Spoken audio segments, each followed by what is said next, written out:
You know this feeling. You are alone. Maybe in your room. Maybe in the bathroom before the day begins. Maybe walking somewhere by yourself with nobody around. And English just comes, naturally, freely, without effort and without fear. You describe what you see around you. You narrate your thoughts. You have entire imaginary conversations that flow with a smoothness that surprises even you. You argue a point. You tell a story. You explain something complicated. And somewhere in the back of your mind, a quiet confidence settles. Yes, this is it.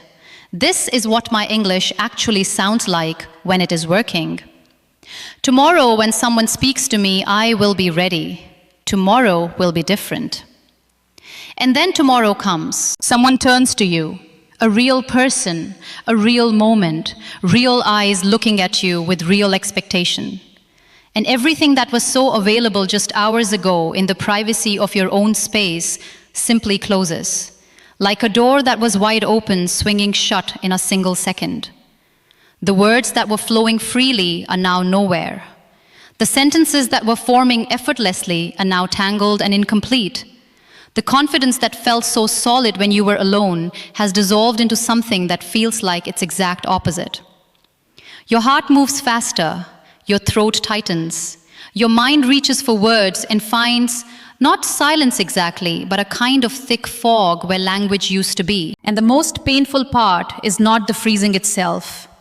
The most painful part is knowing with absolute certainty that the English is there. That 5 minutes ago, or 5 hours ago, or yesterday evening, alone in your room, it was working perfectly. You were not imagining it. You were not fooling yourself. The fluency was real. It existed. And now, in the moment that matters most, it has gone somewhere you cannot reach it. If this is you, I want to spend some real time with you today. Because what is happening to you is not a language problem. It is not a vocabulary problem. It is not a grammar problem. It is not even really an English problem at all. It is a human problem. An ancient, deeply wired, completely understandable human problem.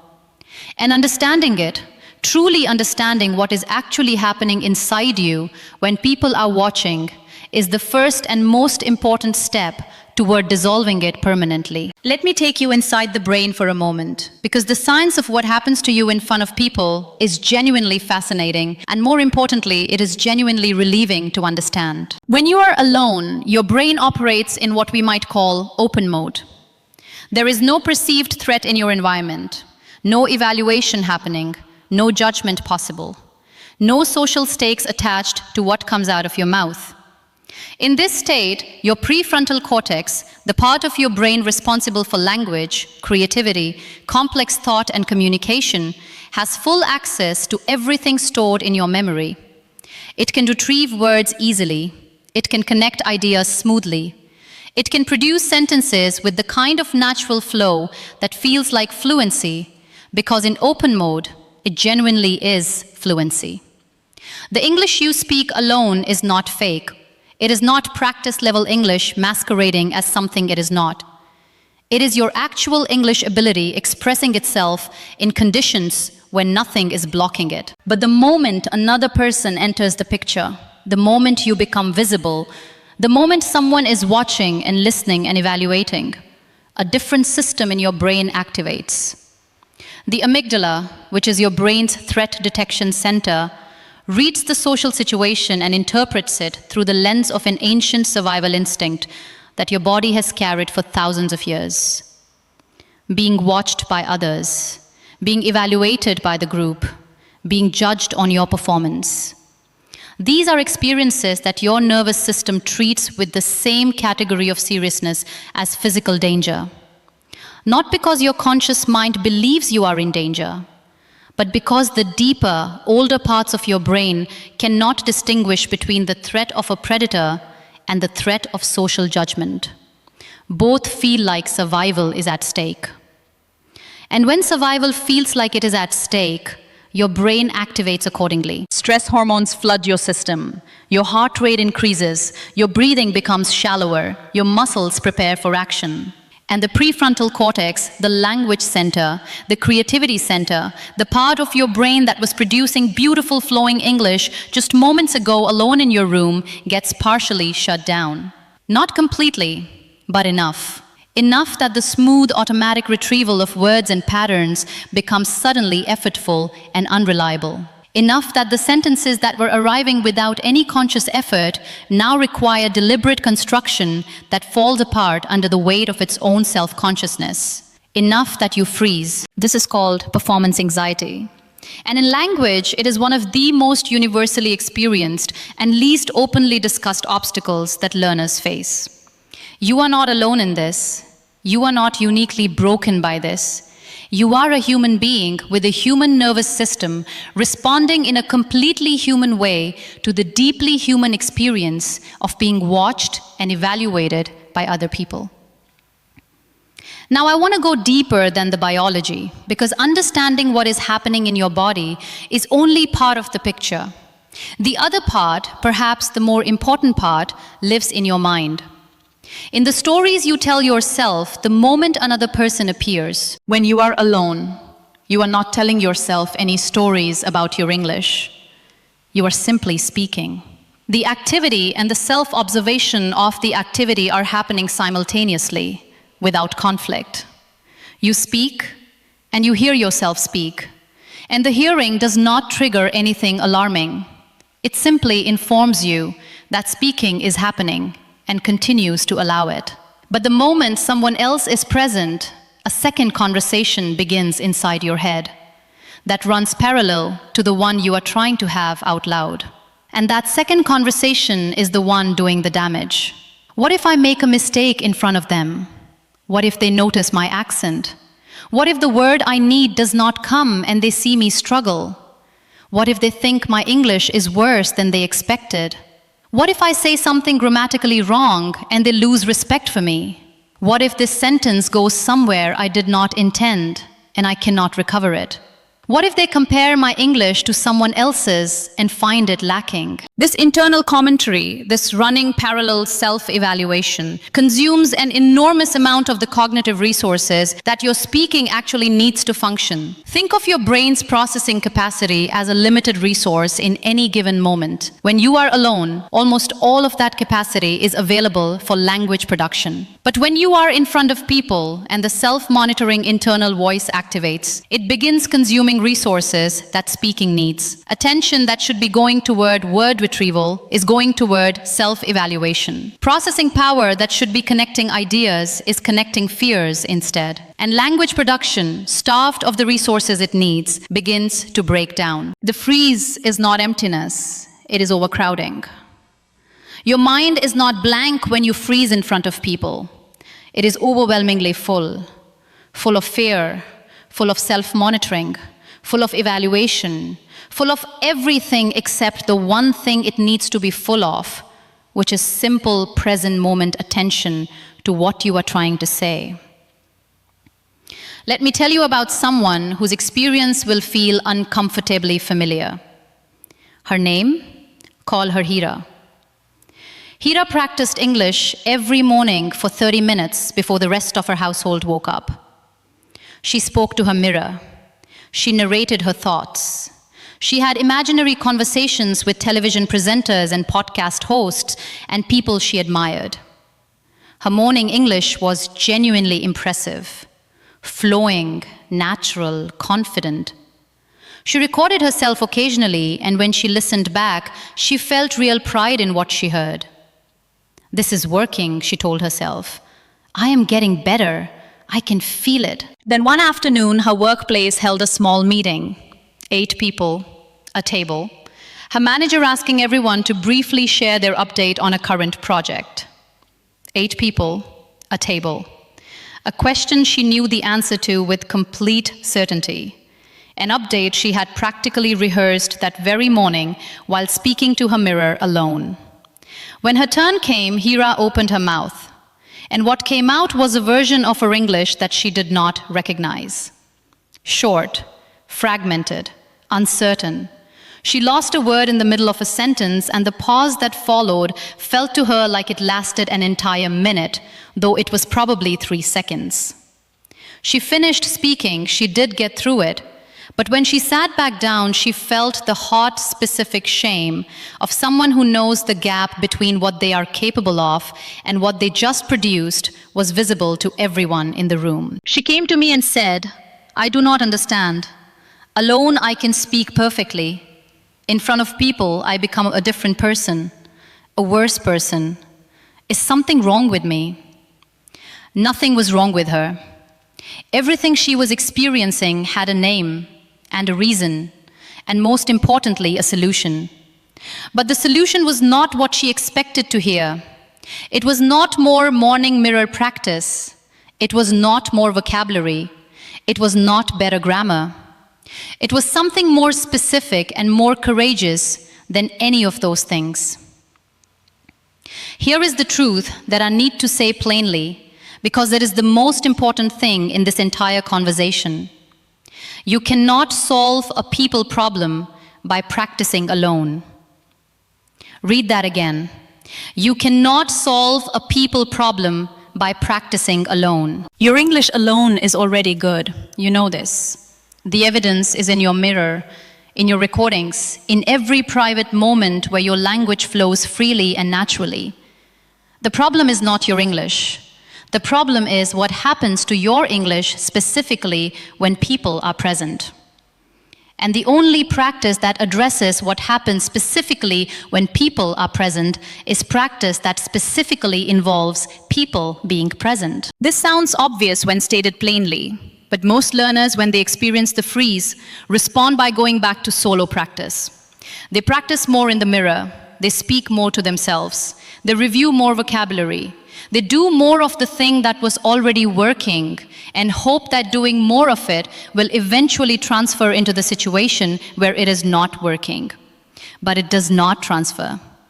Because solo practice and social speaking are not the same skill. They share vocabulary and grammar and pronunciation, but they engage completely different psychological systems. And the psychological system that fails in front of people can only be trained by being in front of people. The medicine for performance anxiety is not avoidance. It is gradual, deliberate, compassionate exposure.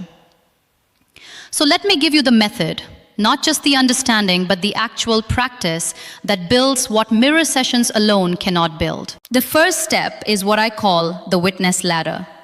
You build your tolerance for being watched and heard in English by introducing witnesses so gradually that your nervous system barely notices the increase in social pressure from one level to the next. The bottom of the ladder is speaking alone with a recording device running. Not for later review necessarily, though that is valuable too, but because knowing that something is capturing your voice introduces a tiny amount of external witness pressure even in a solo setting. Your brain knows the recording exists. It knows the words are being preserved. And that knowledge, small as it seems, begins to train the feeling of external witnessing at the lowest possible dose. The next level is speaking alone, in a space where someone else is present but not paying attention. A family member in the next room. Someone sitting nearby doing their own thing. You are not speaking to them. They are not evaluating you, but they are there.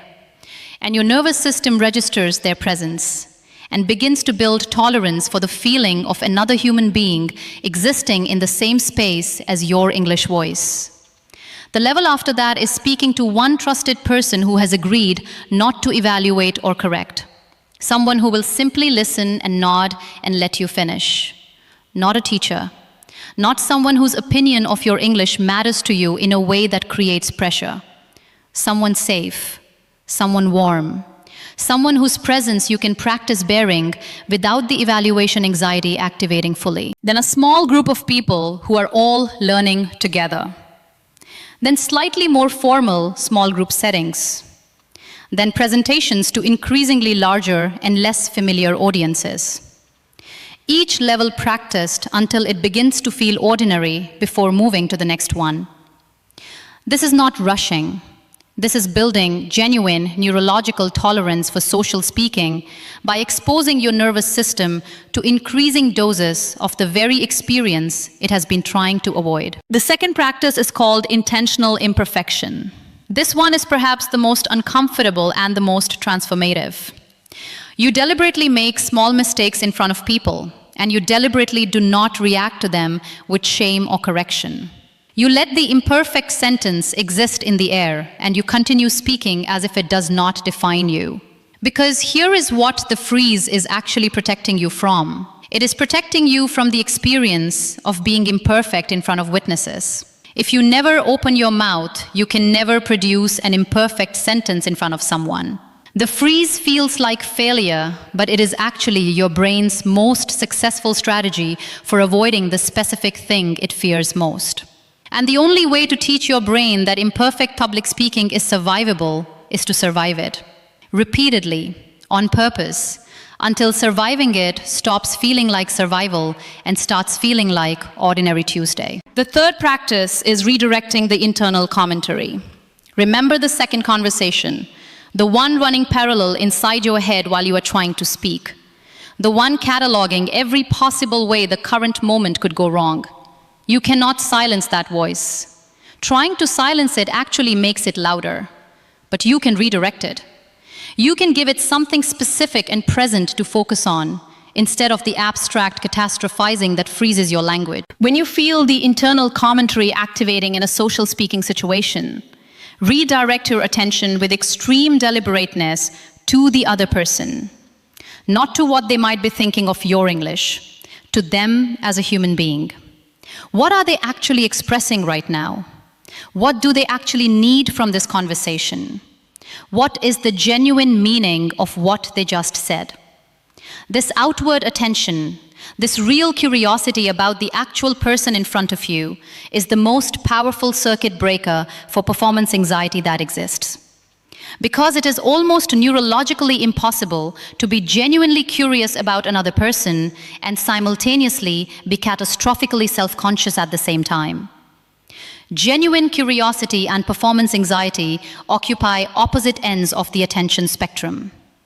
Move toward curiosity, and anxiety naturally retreats. The fourth practice is speaking first. Every time you are in a situation where English speaking is possible, any situation, make it a practice to speak before the anxiety has time to build. Do not wait for the perfect moment. Do not rehearse the sentence 3 times in your head before producing it. Speak first. Immediately, imperfectly if necessary, because the first word is always the hardest. The freeze builds in the pause before speaking, not during it. If you speak before the pause can establish itself, the freeze has no opportunity to arrive. This is not recklessness, this is strategy. You are removing the gap between the impulse to speak and the act of speaking, the gap where fear lives, by making them the same moment. The fifth practice is reframing what the people in the room are actually doing. Your anxiety tells you that everyone present is evaluating your English with the focused, critical attention of a professional examiner. But this is almost never true. People in real conversations are primarily occupied with their own thoughts, their own concerns, their own internal commentary about their own performance. They are not watching you with the detailed attention your anxiety assigns them. They heard your accent, but they are already thinking about what they want to say next. They noticed the pause, but they interpreted it as you gathering your thoughts, which is exactly what it was. They registered the imperfect sentence, but they understood you, which is the only thing that matters in communication. Your anxiety is assigning a level of critical attention to your audience that your audience is almost never actually giving. And knowing this, reminding yourself of this actively in the moment, loosens the grip of performance anxiety enough to let language through. I want to speak directly to you now, not about methods, just about what this experience actually costs you when it goes unaddressed. Every time you stay silent in a room where you had something worth saying, every time you let someone else answer because the anxiety of speaking felt bigger than the regret of silence, every time you nod along with something you wanted to question or push back on or contribute to, but the freeze arrived before the words could. Every time you walk away from a conversation, replaying the things you meant to say and thinking, why? Why could I say it perfectly on the walk home, but not in the room where it mattered? That accumulation of silences has a weight. You carry it. And it is heavier than it needs to be. Because the English is already there. The ability is already there. The intelligence and the thoughts and the ideas that deserve to be heard, they are already there. The only thing standing between where you are now and the version of you who speaks freely in front of people is the specific practice of speaking in front of people. Not more preparation, not more vocabulary, not more solo sessions that produce perfect English in the absence of any witness. The witness is the practice. The discomfort is the practice. The imperfect sentence spoken out loud in front of real eyes is worth more than 1,000 perfect ones spoken to a mirror. So I want to give you one thing to do today. Not a 30-day plan, not a complex system, one thing. Find one person, one single person, the safest person in your life, and speak to them in English for 5 minutes today. Not perfectly, not impressively, just honestly. Tell them something true about your day in English. Ask them something real. Respond to whatever they say without rehearsing first. 5 minutes, one person, today. Because the version of you that speaks freely in front of people is not built in the mirror. It is built in moments exactly like the one I am asking you to create today. You already have the English. Now give it an audience, starting with one person, starting today. And never, ever let the freeze have the last word again.